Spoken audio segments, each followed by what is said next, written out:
So, in this video abstract, I will try to give you a basic review of our paper. It's about a very simple single particle problem. First, take a 1D tight binding chain with a periodic boundary condition. We know that all the eigenstates of this model are Bloch states, or plane waves. So now put one particle, only one particle, in some Bloch state. This is a stationary state, but now let us start seeking the potential of some site. Then we would like to follow the probability of finding a particle in the initial state, or the initial Bloch state. This is our numerical finding. So in this figure, we have shown the trajectory of the probability Pt for three different initial states, or three different Bloch states.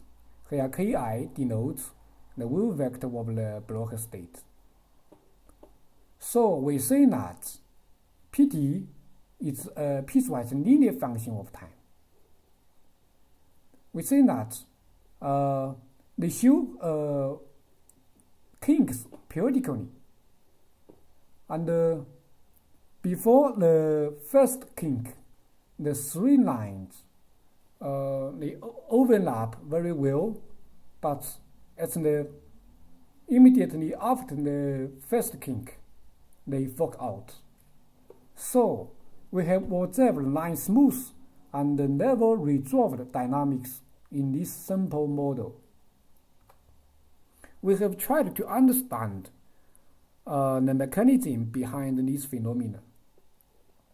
So here is what is happening. Here we have the spectrum of the 1D tight binding chain. It extends from -2 to +2. Initially, the particle is in some Bloch state, whose energy is denoted as EI. And the harmonical driven, the particle jumps to all other Bloch states. And there are three essential features in this problem.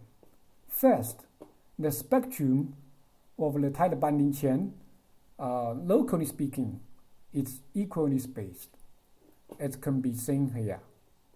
Second, the coupling between the initial states and any final Bloch state is a constant, which is independent of the final state.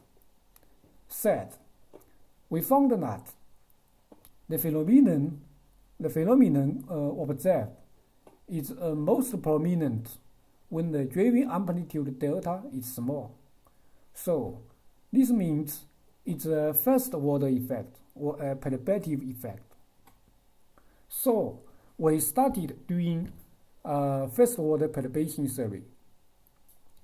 Following the standard procedures in textbooks, we found that the transition probability, which is defined as 1 minus Pt, is proportional to some function which is denoted as W alpha. So the problem reduced to finding the value of W alpha. Basically, W alpha is a periodical sampling of the sinc function squared, and the parameter alpha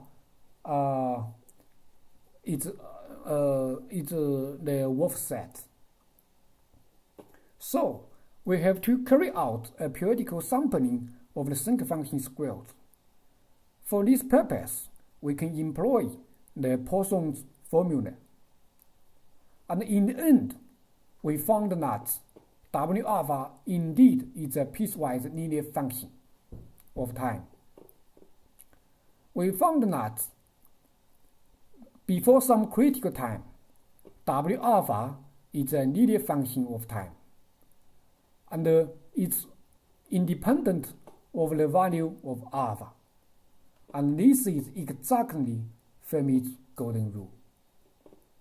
However, beyond the critical time, W alpha, although remains as a linear function, its slope is now alpha dependent and m dependent, or the time interval dependent. So, if we compare the two figures on the left and the right, we see that the figure on the left explains the figure on the right, which is our numerical finding. For more details, please check out our paper on arXiv.